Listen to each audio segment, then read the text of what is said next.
This video was kind of an afterthought. I had already had this purse just about done when I decided I should probably do a tutorial on it. So I got this pattern as sort of a um, cross between this basket pattern and this basket pattern. So I used this pattern in the way that I did slip stitches to separate each section, but then I used the burgundy basket as the stitch that I used for the main rows.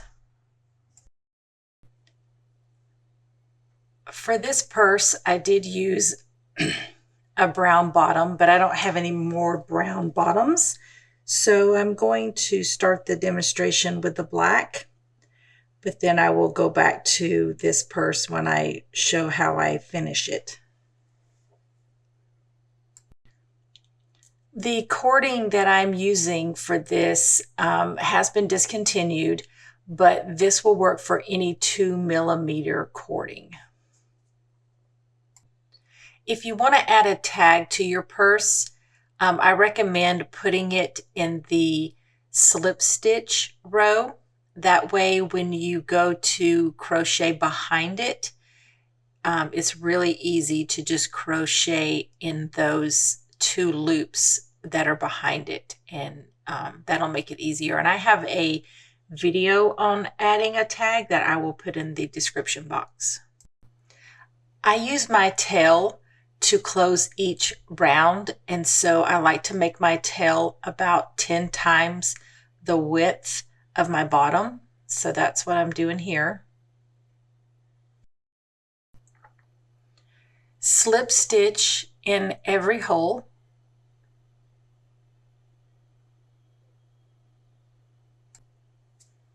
Make sure that you're using your working yarn and that you're not crocheting with your tail, so keep your tail out of the way.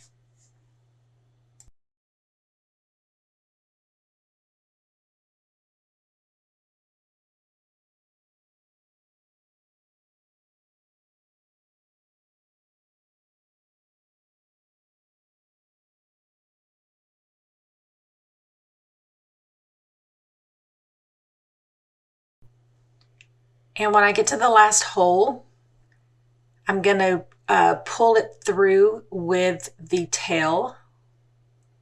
So drop the working yarn, grab the tail, pull it all the way through.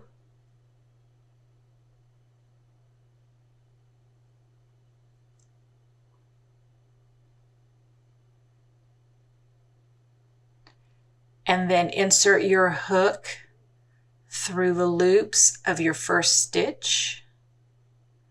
Take your tail and pull your tail all the way through.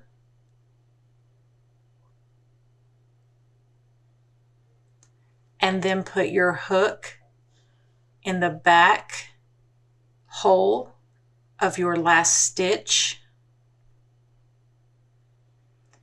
Put it through the middle of the stitches, the middle of the two loops.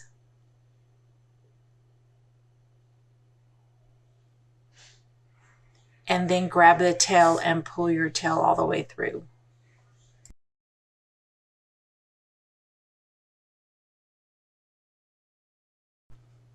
And for the foundation row, we're going to have increased stitches from the peg to the peg, right above the peg actually. So I'm going to do 2 single crochets in each of the hole that goes between the pegs. So an increased stitch of 2 single crochets, and then another one.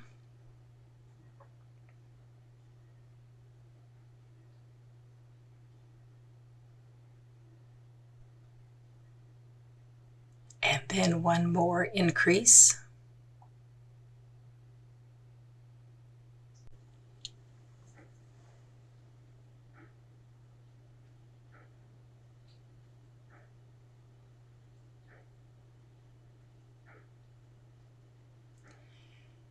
For the straight edge Normally what I would do is a single crochet and increase alternating between the two pegs.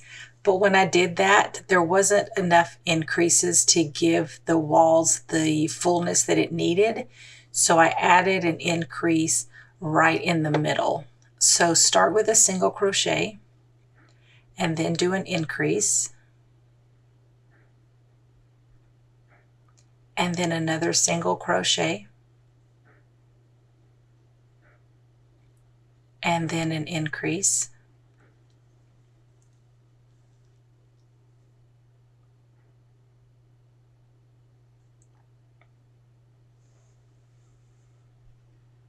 and then a single crochet, and then do increase stitches in 3 holes.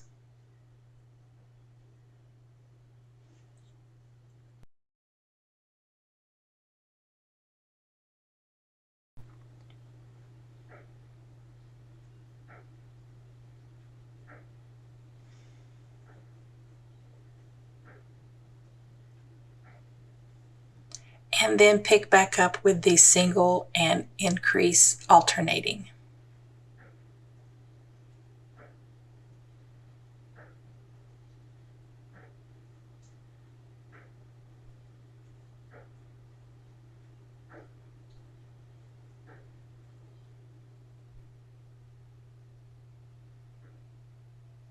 And then that last hole next to your peg should be an increase. So you'll notice that your increased stitches will be side by side on one side, and on the other side you started with a single, and so there are not 2 increases side by side, but they are on the other side of the bottom. So it all evens out to where the walls look the same. So I'm going to do that last increase stitch for the straight edge. And then I'm going to do 5 increase stitches in the curve.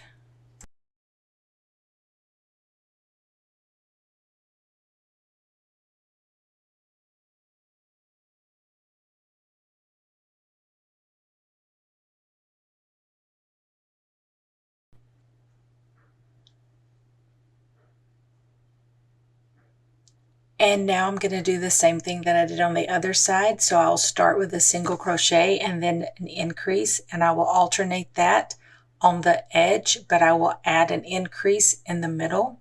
So your first stitch is going to be a single crochet.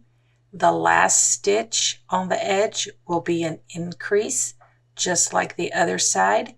So that will put your 2 increases side by side on opposite corners of your purse, and that is what balances the stitches out so that the walls look straight.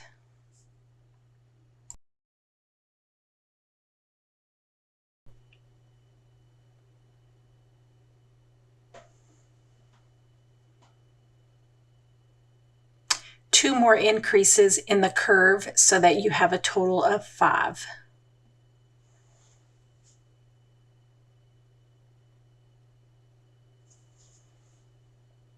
And for the last stitch, I'm going to use my tail to do the final yarn over and pull through.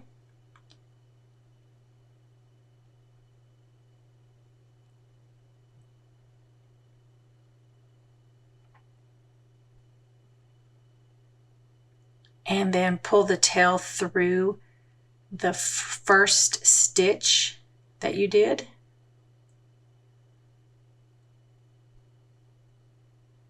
And then pull it back through the last stitch that you did.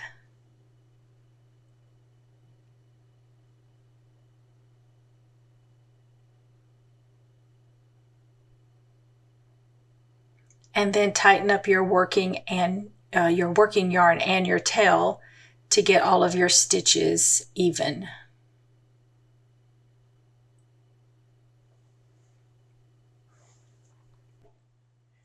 Now that you have the foundation, we're going to start building our walls by doing a single crochet in the back loop only and then through the back bump.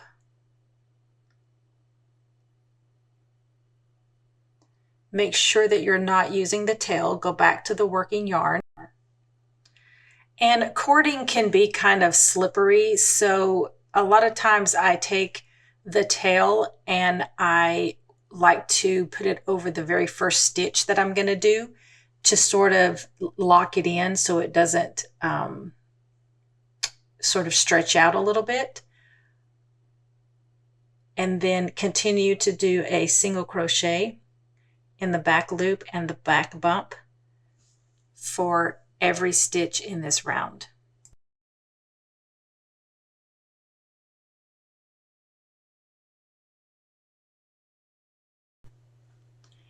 And again, I'm going to use my tail to close this round. So when I get to my last stitch,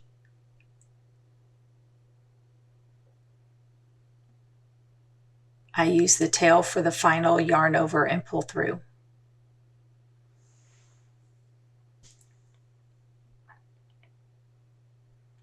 And just as before, I bring the tail over to the first stitch that I did.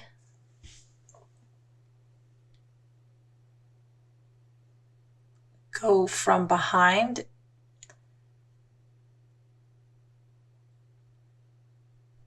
grab the tail and pull it through. And then go back to the last stitch that you did and put your hook through the back. And your hook should be coming through the center part of that last stitch. And that way when you pull the tail through, it goes right through the middle of the stitch as if you just crocheted it that way. And take your working yarn and your tail, tighten all of your loops up, get everything so it looks like it's uniformed, and then pull the walls up. Your walls aren't going to pull up very much at this point until you get another row in, but you can sort of start to get it shaped up.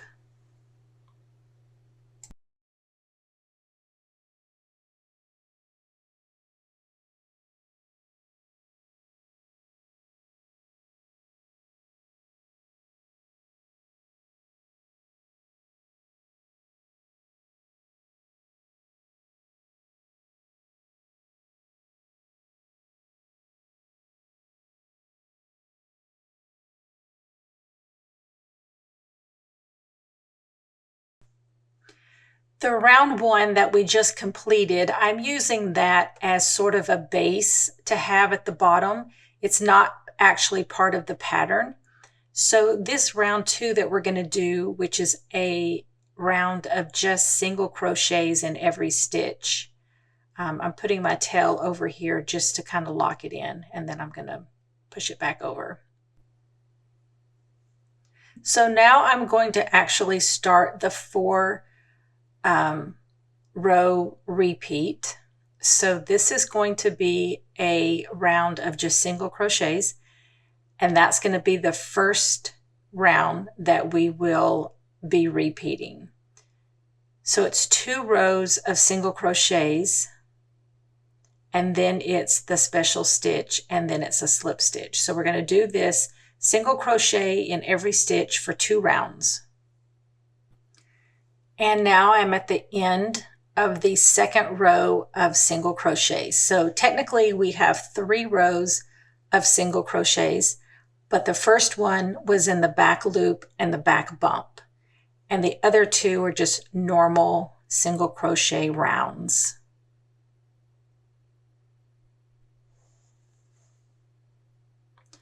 And I'm closing up my row with my tail, and I will be doing that for every round.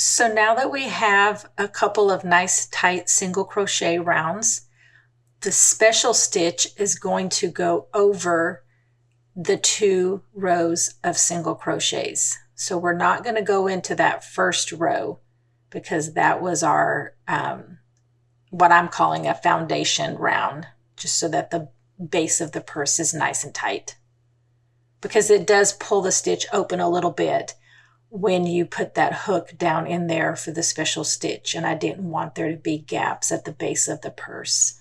So for this special stitch, you insert your hook, and then we're going to go down 2 rows. So insert your hook 2 rows below, yarn over and pull through.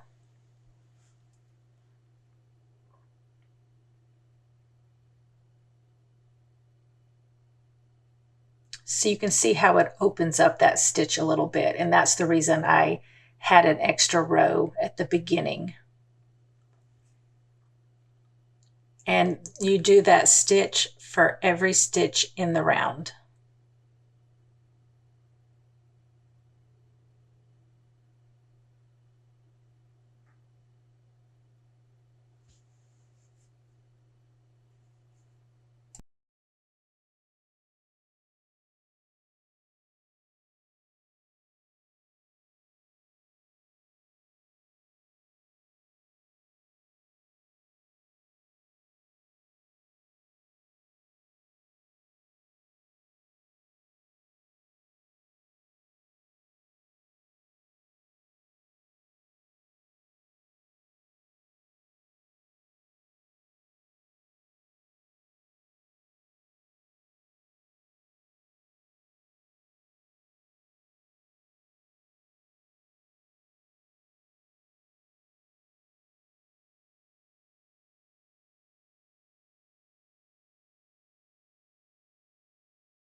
I'm at the end of round 4, and again I will be using the tail to complete the last stitch to close the round up.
After you do that special stitch round, your walls are going to stick out a little bit, but once you come behind it and do the slip stitch row that we're going to do right now, it's going to really cinch the row in, and it's going to give it its shape back. So for round 5, which is the 4th round in our 4-round repeat, it's just going to be a slip stitch in every stitch in the round.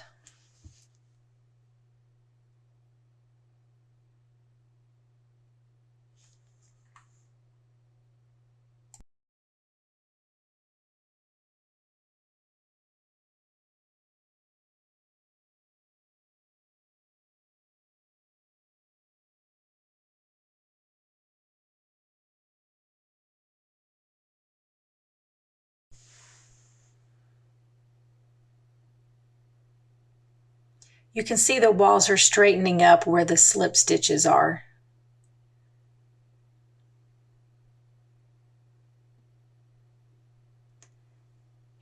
again at the end of the round, using the tail to close each round.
And then you're going to repeat rounds 2 through 5. So 2 rows of single crochet, and then that special spike stitch 2 rows below, and then a slip stitch.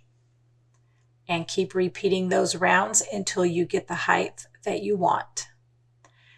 And after you do the single or the slip stitch row, make sure when you start your next row of single crochets that you're inserting your hook in those 2 loops behind the slip stitch.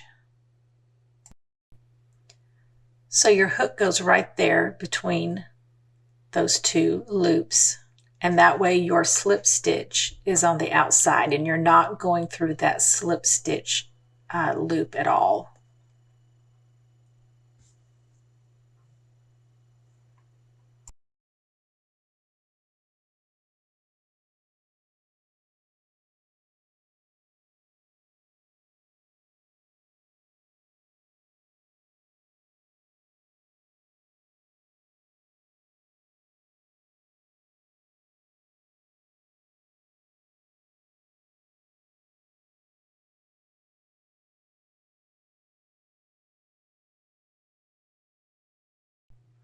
Now I'm going to move back over to the purse that I had already started with the brown bottom. And I'm going to put D-rings in for my strap. And they're going to go right on the edge because this is going to be a crossbody purse. So you just need to lay your purse down and figure out where your D-rings are going to go and put your stitch markers in. And then I find the corners, and I do anywhere from 3 to 5 stitches in my D-ring. It really just depends on what kind of cording or yarn I'm working with. And this one is going to be 5 stitches, so that one right in the corner, and then 4 other ones.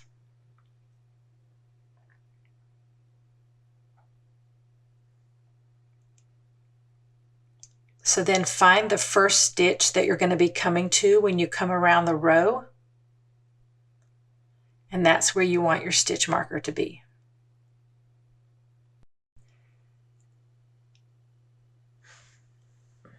This round is going to have the D-ring be in the beginning of the round and the end of the round.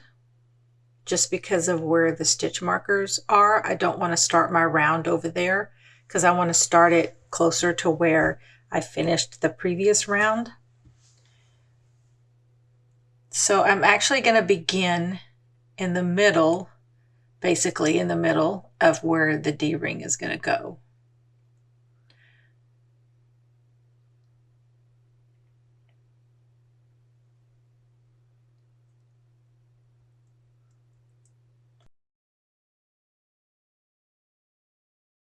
Adding this first D-ring is going to look a little bit more complicated than it really needs to be because I just happen to be starting a new skein of yarn at the same time that I'm doing this row.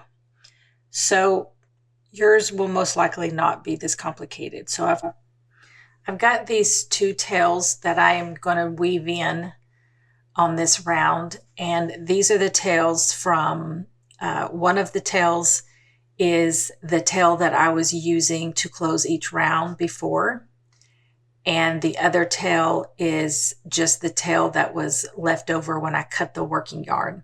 So now we'll have a new tail made by the new skein of yarn that I am starting. So I'm going to do 3 stitches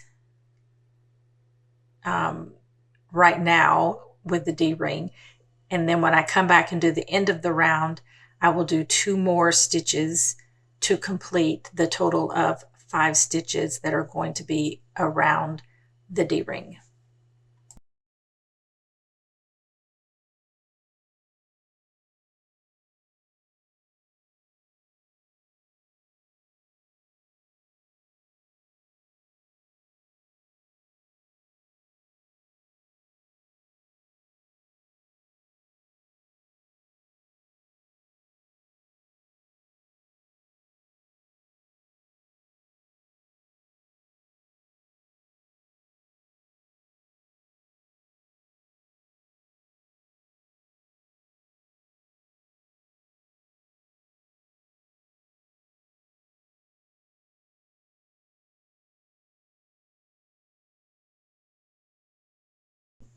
And now that that D-ring is in there, I'm just going to continue with my single crochets, and I'm going to just keep weaving these 2 tails in until they get too short, and then I will cut them.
Now I'm at the end of the row, so I will do those last 2 stitches are going to be in the D-ring.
And now that the D-rings are in, the next row is just your usual single crochet round, and then your special stitch, and then your slip stitch.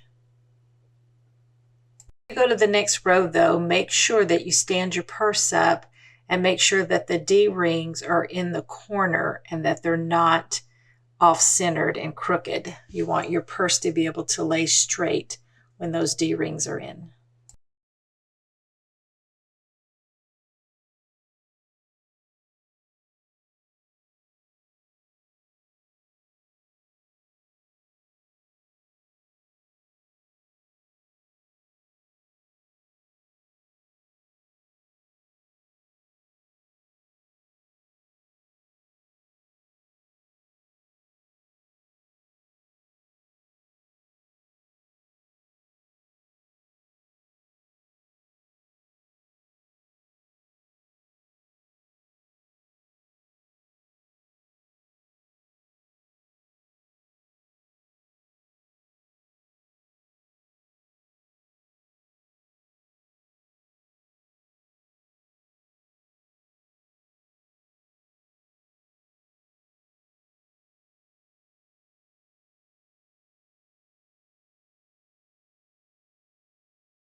I'm at the end of the bag, so now I'm going to cut my yarn and weave in my tails.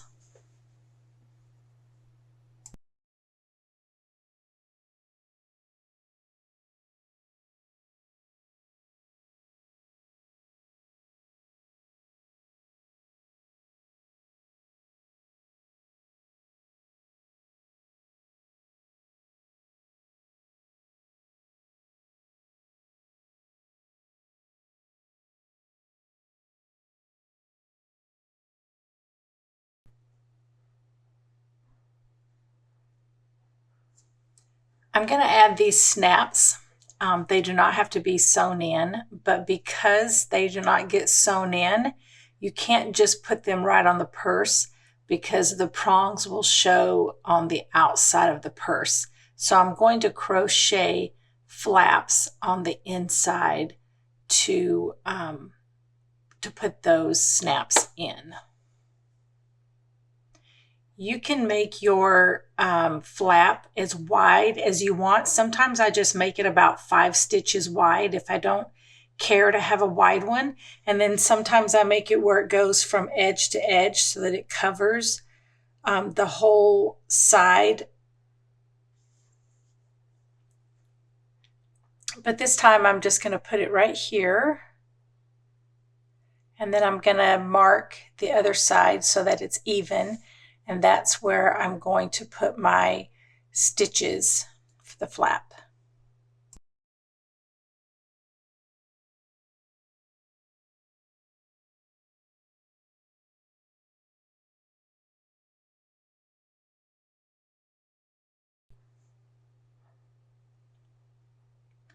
Now that all of my flap placements are marked,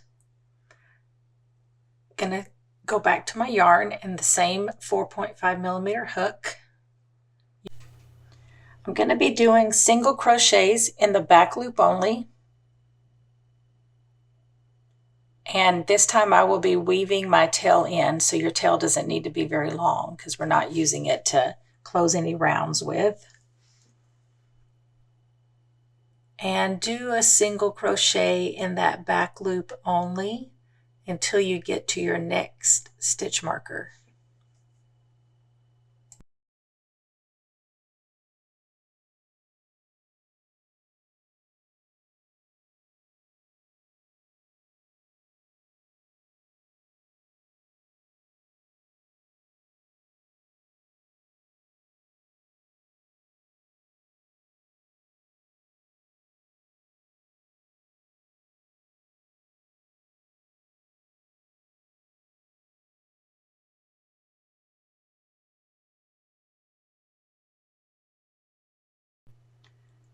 Chain 1, turn your work, and single crochet, this time in both loops,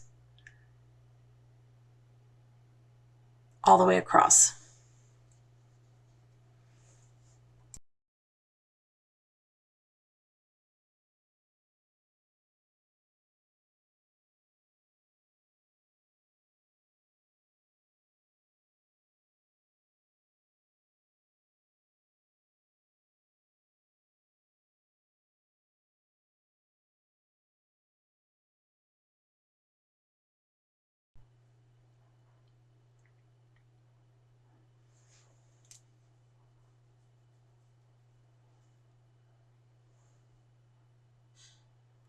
You want to make as many rows as it takes to cover your snap because the snaps come in different sizes. And I usually like to have a row above and below the snap. So I did a total of 5 rows.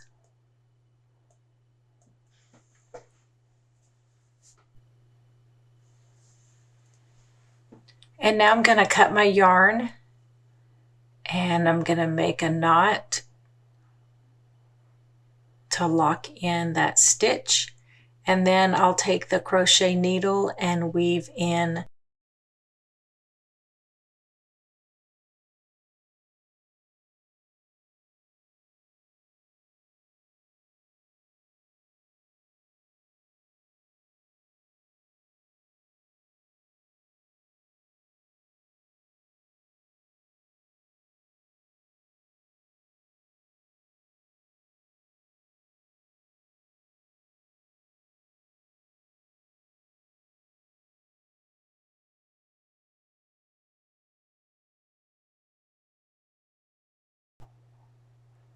And I'm going to put a snap on this side.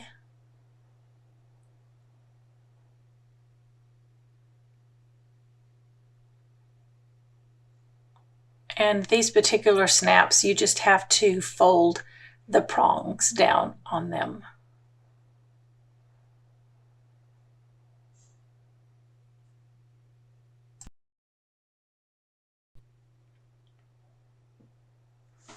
And now you do the same thing on the other side.